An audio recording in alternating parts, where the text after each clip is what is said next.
Live news, खबर तो पक्की है। नमस्कार, मैं शंभू कुमार, आप देखें लाइव 24 मैं भी मिशन आयुष में हूं। मेरे साथ श्रीकांत सर जुड़ रहे हैं। मैं इनसे बात करूंगा नॉर्मलाइजेशन को लेकर के। 6 दिसंबर को महा आंदोलन हो रहा है पूरा बिहार में और 13 दिसंबर को बीपीएससी का एग्जाम होने वाली थी, लेकिन उसका एडमिट कार्ड भी नहीं आया। सबसे पहले हम नॉर्मलाइजेशन पर बात करेंगे, उसके बाद एडमिट कार्ड क्यों नहीं आया उस पर हम बात करेंगे। सर, सबसे पहले सवाल ये रहेगा कि ये नॉर्मलाइजेशन है क्या, इसको थोड़ा सा क्लियर कीजिए, क्योंकि बहुत सारे विद्यार्थी या पेरेंट्स को ये बात पता नहीं हुआ कि होता क्या है। सबसे पहले तो शंभू जी आपको बहुत धन्यवाद कि आप निरंतर रूप से विद्यार्थियों के पक्ष में आवाज़ उठाते रहे हैं, विद्यार्थियों के हक की लड़ाई लड़ते हैं। आपके चैनल को बहुत बहुत धन्यवाद। और अभी जो एक मुद्दा है, ये कोई सामान्य मुद्दा नहीं है, बहुत गंभीर मुद्दा है नॉर्मलाइजेशन को लेकर के। आयोग तो स्पष्ट रूप से नहीं कह रहा है कि हम नॉर्मलाइजेशन लागू करेंगे, लेकिन अप्रत्यक्ष रूप से उसने कह दिया कि हम नॉर्मलाइजेशन लेकर के आएंगे। जैसे ही एक चिट्ठी वायरल हो रहा है मार्केट में कि हम 3 सेट में क्वेश्चन देंगे। अच्छा, ठीक है। तो 3 सेट में भैया जब आप क्वेश्चन दीजिएगा तो आपकी मंशा क्या है? 3 सेट में देने की जरूरत क्या है? ये जीएस का पेपर है, आप 3 सेट में क्वेश्चन दे रहे हैं। 3 सेट के क्वेश्चन का मतलब ही होता है कि आप उसमें नॉर्मलाइजेशन लेकर के आइएगा।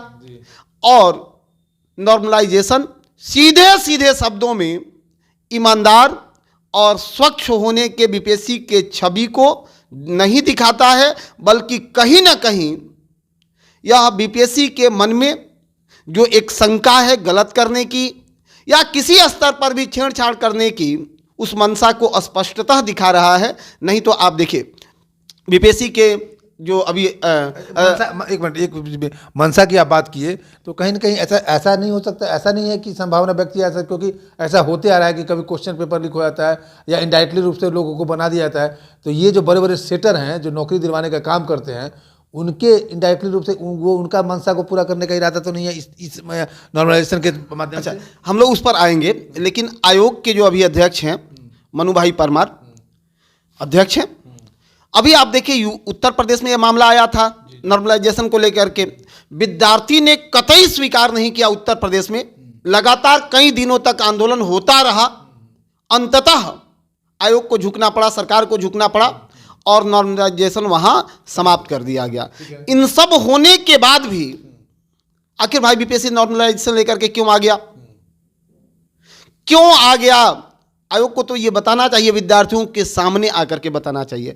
देखिए, शिक्षकों के साथ माना हम लोगों के साथ आयोग की बातें होती है, वो अलग इशू है, लेकिन विद्यार्थी ना है इसमें। विद्यार्थियों को पहले स्पष्ट करना चाहिए कि नॉर्मलाइजेशन हम क्यों ला रहे हैं। अगर विद्यार्थी स्वीकार करे तो लेकर के आइए, उसके लिए आप डिजिटल वोटिंग करा लीजिए, अपने साइट पर जो है एक वोटिंग डाल दीजिए और करवा लीजिए कि कितना लोग चाहते हैं कि नॉर्मलाइजेशन हो जाए। नॉर्मलाइजेशन से जो है प्रश्न पत्र लीक होना बंद हो जाएगा, एक करवा लीजिए। एक भी विद्यार्थी अगर पक्ष में जाता है तो बात करिए, 100% विद्यार्थी यही चाहेगा कि नॉर्मलाइजेशन नहीं हो। मेरा भी पुरजोर समर्थन है विद्यार्थियों के लिए कि 1 शिफ्ट 1 क्वेश्चन पेपर, 1 शिफ्ट में परीक्षा हो, 1 क्वेश्चन पेपर हो, और इसके लिए जितना हो सकेगा उतना हम साथ रहेंगे। विद्यार्थियों के लड़ाई में उनके साथ हैं, पहले भी थे, अभी भी हैं और आगे भी रहेंगे, क्योंकि दिन रात एक करके हम लोग पढ़ाते हैं। 10-12 घंटा का लाइव सेशन लेते हैं, विद्यार्थी सोता नहीं है, लगातार जग के पढ़ता है।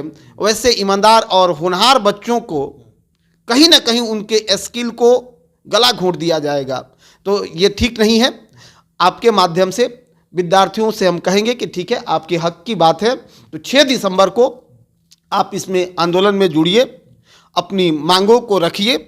मेरा पुरजोर आप लोगों को समर्थन है, हम आपके साथ हैं। नॉर्मलाइजेशन आपके पक्ष में नहीं है, नॉर्मलाइजेशन नहीं होना चाहिए। 6 दिसंबर को आंदोलन हो रहा है, क्या आप लोग जाएंगे उस आंदोलन में?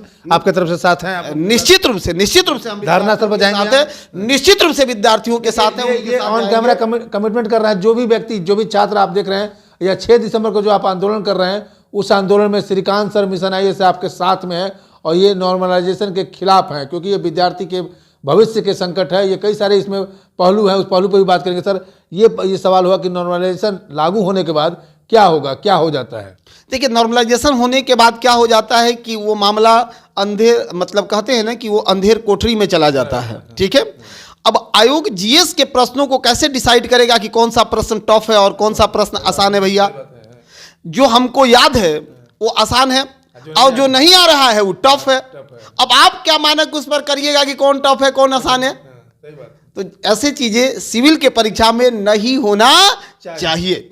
दूसरा बात क्या है कि अभी तक आप एडमिट कार्ड नहीं दे रहे हैं, अब बोल रहे हैं कि हम एग्जाम लेंगे 13 दिसंबर को। इससे पहले आप देखिए 20 दिन 22 दिन पहले जो है शहर बता दिया जाता था कि किस शहर में आपका परीक्षा सेंटर है, एडमिट कार्ड भी आ जाता था। लेकिन इस बार आयोग ये तो निकाल दिया लेटर में कि 13 दिसंबर को एग्जाम होगा, लेकिन ना एडमिट कार्ड ना शहर का पता। वैसे मेरे बहुत सब भाई बहन अभ्यर्थी जो बिहार से बाहर रह करके अपना तैयारी करते हैं, दिल्ली में है, मुखर्जी नगर में है, वे आने के लिए कैसे प्लान करेंगे? टिकट भी जल्दी नहीं मिलता है। टिकट बिल्कुल नहीं मिलता है। अच्छा, ये बताइए क्या कारण हो सकता है? आज हो गया आपका 4 तारीख हो गया और 13 को अनाउंसमेंट है कि एग्जाम लेंगे, यानी कि 8 दिन मात्र बचा हुआ है, 4 निकल ही गया, अभी तक नहीं आया। ये कारण क्या कारण हो सकता है? या डेट को एक्सटेंड करेगा बीपीएससी या कुछ इसके अंदर कुछ खिचड़ी पक रहा है? नहीं, देखिए, अगर डेट को एक्सटेंड करना ये तो हम लोग को कहना जल्दीबाजी होगा, और निश्चित रूप से एक जिम्मेदार शिक्षक के रूप में मैं ये नहीं कहूँगा कि बीपीएससी डेट एक्सटेंड कर देगा, क्योंकि एक शब्द से विद्यार्थी के प्रिपरेशन पर बहुत प्रभाव पड़ता है। यह मान करके चलिए कि 13 दिसंबर को आयोग परीक्षा लेगा और इसी के बीच आपको अपने हक की लड़ाई भी करनी है। तो दोनों आवश्यक है कि आप अपना पढ़ाई करते हुए अपनी हक की मांग करिए, अपने हक के लिए आंदोलन करिए, डिमांड करिए, संवैधानिक तरीका से गांधीवादी रास्तों पर चलते हुए आप इसकी मांग करिए। मैं निश्चित रूप से ये शब्द को पुनः दोहरा रहा हूं कि विद्यार्थियों को परिचय देना चाहिए कि आप सिविल के अभ्यर्थी हैं, भविष्य के अधिकारी हैं। आपके आंदोलन में शांति रहना चाहिए, सद्भाव होना चाहिए।